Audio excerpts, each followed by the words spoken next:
Hi, I'm Jen, and welcome to the new TV POV segment In Case You Missed It, which is dedicated to TV shows that have recently started airing that aren't too far along that we think you should definitely catch up on as soon as possible because we think they're brilliant and we want you to enjoy them.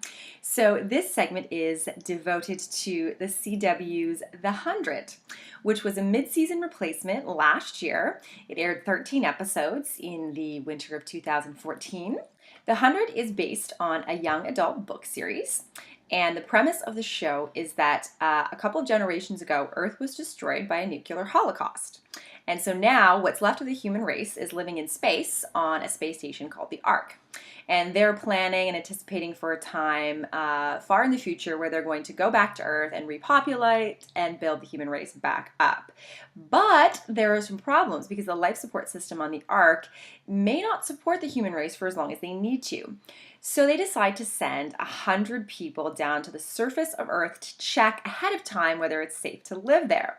Now, of course, because this is the CW, these 100 people are hot, young teenagers. They're actually criminals who will be pardoned for their crimes if they survive and don't die from radiation poisoning. This series hooked me right from episode 1. It's definitely not without its flaws.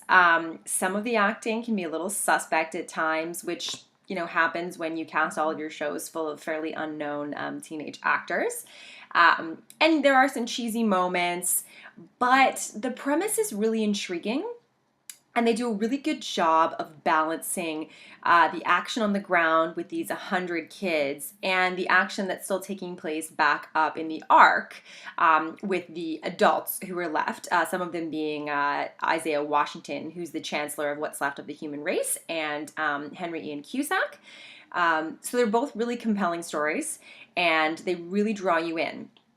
It's kind of like a mixture of Terra Nova, in the sense that, you've got to send people on a dangerous mission to an unknown world because humanity's basically fucked itself over, and they need to start again.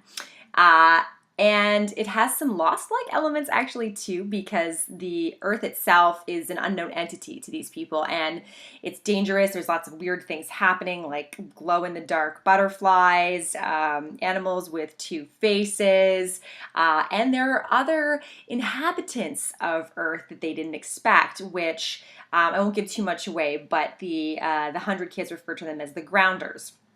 So it's a little similar to the others in that respect. It's just a really, really cool series. They constantly kept me guessing.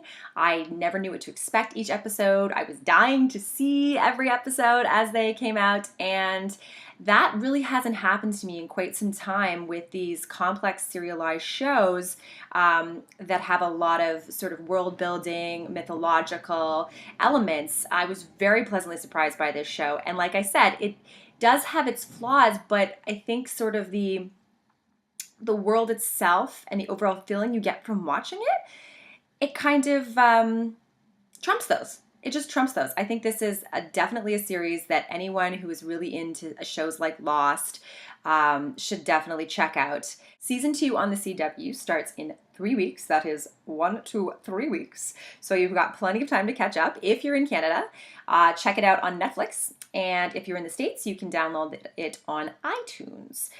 You got to do this. You got to get on board this ride before the show comes back.